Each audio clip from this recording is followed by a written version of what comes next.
Assalamualaikum warahmatullahi wabarakatuh.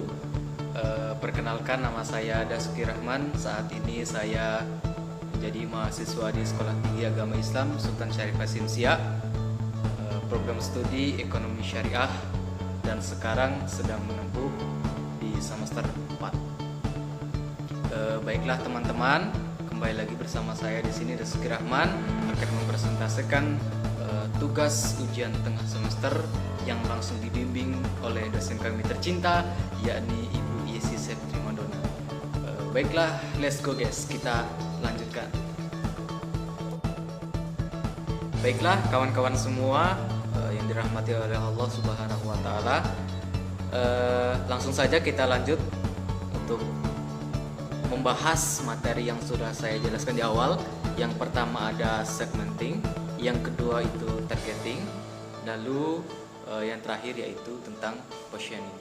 Maka sebelum kita meranjak membahas dari ketiga yang sudah saya jelaskan tadi, di sini kita harus mengerti dan mengetahui seberapa besar, seberapa berpengaruh dari ketiga yang sudah jelaskan, segmenting, targeting, dan positioning terhadap keberhasilan suatu produk yang dijual oleh si produsen.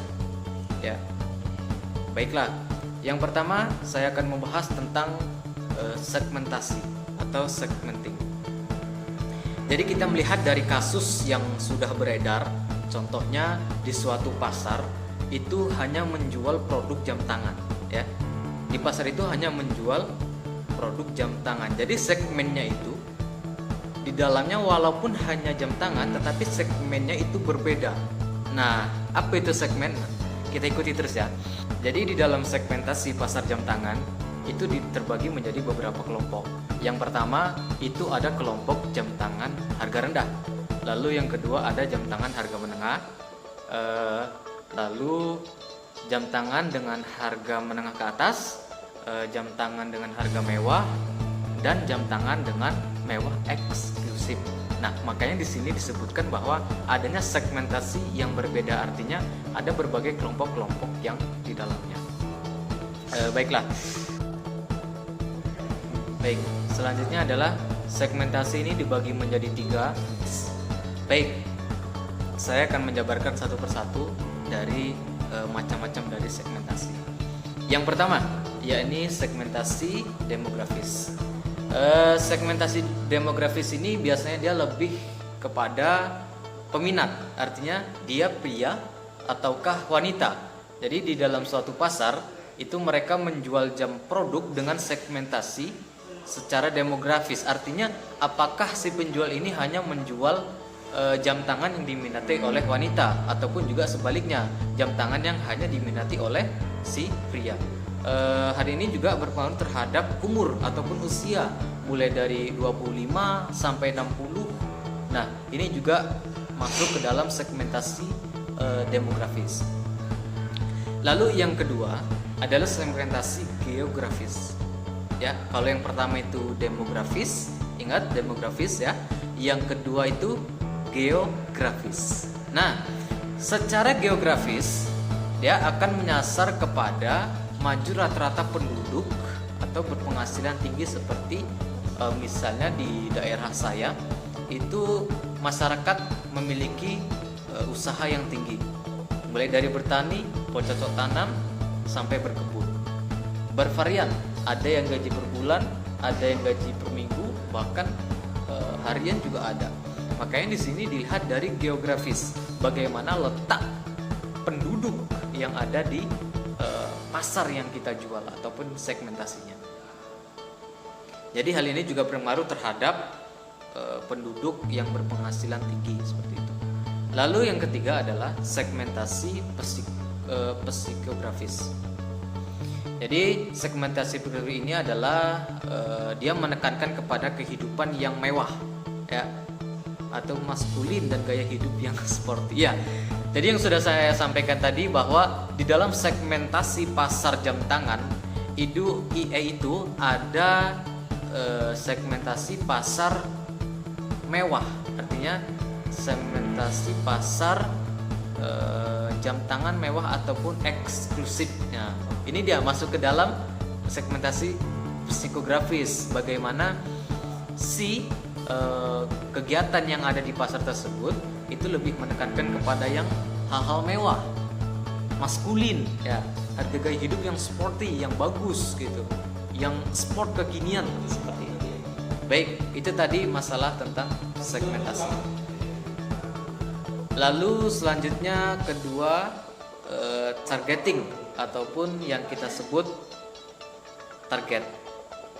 Pada tahun 1990 ya, kita kembali melihat sejarah. TechHeart mengeluarkan slogan "Don't crack under pressure". Ini menarik sebetulnya ya, sangat menarik. Saya ulangi lagi. Jadi pada tahun 1990 ya, kita kembali ke zaman saya lah. Saya lahir di 1999, tapi saya kan ya sedikit di atas, mungkin saya belum lahir gitu. Memang bukan mungkin, tapi memang saya belum lahir. Ya, pada tahun 1990 itu TechHeart mengeluarkan slogan "Don't crack under pressure". Nah, yang artinya adalah di mana slogan tersebut bermaksud untuk mengkampanyekan kekuatan mental, fisik ataupun prima ya, prima untuk memperkuat brand personalitas. Nah, jadi ini yang berkaitan dengan personalitas brand ya. Bagaimana brand itu bagus sehingga tercapai targetnya. Baik, kita lanjutnya. Selanjutnya, sejak munculnya slogan yang tadi itu, si TechHeart ini menargetkan pasarnya pada eksklusif muda yang menghasilkan tinggi dan beredukasi tinggi, dan dimana menginginkan kemungkinan kesan yang mewah, maskulin, sporty, dan tetap casual. Baik, jadi di targeting ini si TechHeart itu memiliki slogan "Don't crack under pressure". Jadi dia lebih menekankan kepada pasar yang eksklusif muda. Jadi dia ditargetkan hanya untuk pasar muda. Kalau kita mengambil contoh dari yang sudah saya sampaikan tadi, maaf ada orang telepon.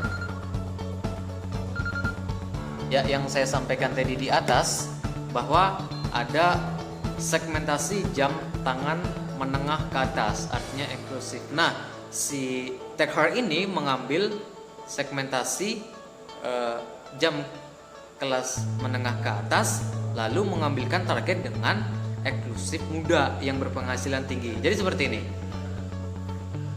Jadi si TechHeart ini dia mengambil target itu yang sebagai sasaran adalah anak muda yang eksklusif. Kenapa dia mengambil anak muda yang eksklusif? Artinya bahwa dia ini berpendapat anak muda yang mempunyai daya saing yang tinggi, mempunyai kemampuan berpenghasilan yang tinggi, berdedukasi tinggi, mempunyai kemewahan yang tinggi, maskulin, sporty ya. Nah, makanya di sini dia agar tetap tampil casual. Makanya si TechHeart ini lebih mengambil sasaran atau targetnya itu hanya diambil kepada para pemuda eksklusif seperti itu. Jadi pertama itu segmentasi itu jenis-jenisnya, di segmen seperti apa. Lalu yang kedua itu ada targetnya. Nah, kalau yang diambil contoh tadi ya, dia mengambil target sebagai jam tangan yang eksklusif ataupun harga menengah ke atas gitu. Baiklah teman-teman, selanjutnya jadi target pasar yang berupa kaum eksklusif itu tadi bisa dikatakan sangat tepat karena salah satu jam tangan yang diberikan The Heart itu sangat diminati oleh penggemarnya, oleh raga mayoritas merupakan eksklusif muda ya. Ini tadi yang sudah saya sampaikan di atas ya. Baik, itu berkaitan dengan targeting. Selanjutnya yakni position atau posisi ya.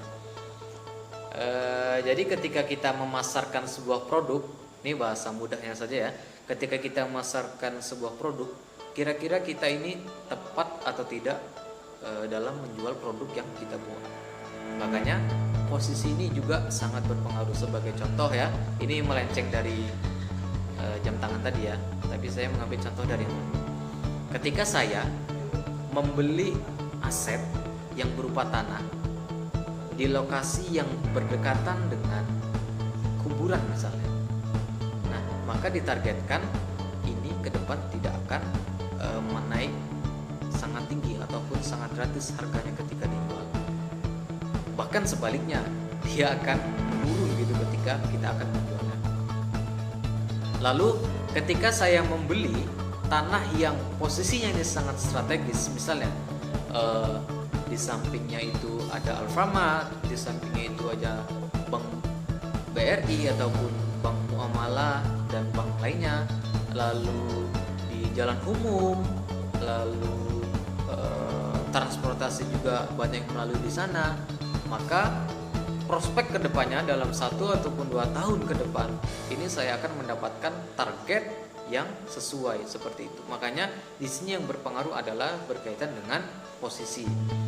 Nah, kalau diambil kembali lagi ke atas masalah jam tangan ya, jam tangan yang tadi, kalau kita nih menempatkan posisi jam tangan tersebut ke tempat yang bagus misalnya, nah ini maka otomatis secara tidak sadar maka jam tangan itu akan laku bebas seperti itu.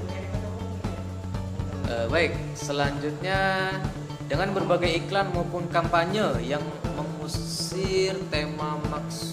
Oke, jadi bisa diambil dari iklan. Baik, ketika saya menjual jam tangan dengan adanya media, misalnya media di sosial seperti Facebook ataupun Instagram, saya juga mengambil posisi di seperti itu. Baiklah teman-teman, itulah yang dapat saya sampaikan berkaitan dengan materi manajemen pemasaran. Yang pertama membahas tentang segmenting, yang kedua itu targeting, lalu yang terakhir adalah tentang posisi. Jadi dapat kami simpulkan dari ketiga yang sudah saya jelaskan, ketiganya ini sangat berpengaruh besar terhadap keberhasilan seseorang dalam menjual produk. Sebagai contoh, kalau di posisi kita tidak bagus, mungkin segmennya bagus ya, segmen kita melihat ada ukuran untuk muda, untuk tua, oke, kita memilih targetnya jelas, muda misalnya ataupun orang tua jelas. Lalu di posisi ini kita salah langkah dalam mengambil posisi, maka saya yakin ini tidak akan berhasil dalam menjalankan ataupun memasarkan produk yang dijual oleh si penjual. Begitu juga sebaliknya. Kalaupun misalnya ketiga tersebut ya posisi bagus, targeting oke, lalu segmentasinya kita tidak terlalu memikirkan, artinya kita hanya menjual gitu, tidak memikirkan apakah produk ini bagus untuk muda, apakah produk ini bagus untuk orang tua. Kita tidak memikirkan segmennya, maka kita termasuk orang yang masuk ataupun terjun di dalam penjualan produk yang tidak bagus. Makanya di sini akan tidak terjadi keseimbangan. Baiklah teman-teman, itulah materi yang dapat saya sampaikan. Saya tekankan kembali bahwa dari ketiga yang sudah saya jelaskan ini sangat berpengaruh ataupun sangat penting sekali ketika teman-teman semua akan menjalankan bisnis, misalnya akan menjalankan usaha kecil. Coba mulai kita terapkan dari hal-hal yang sudah saya jelaskan tadi di atas. Nah, baiklah, sebagai penutup saya ucapkan terima kasih kepada dosen kami sekali lagi, Ibu Yasi.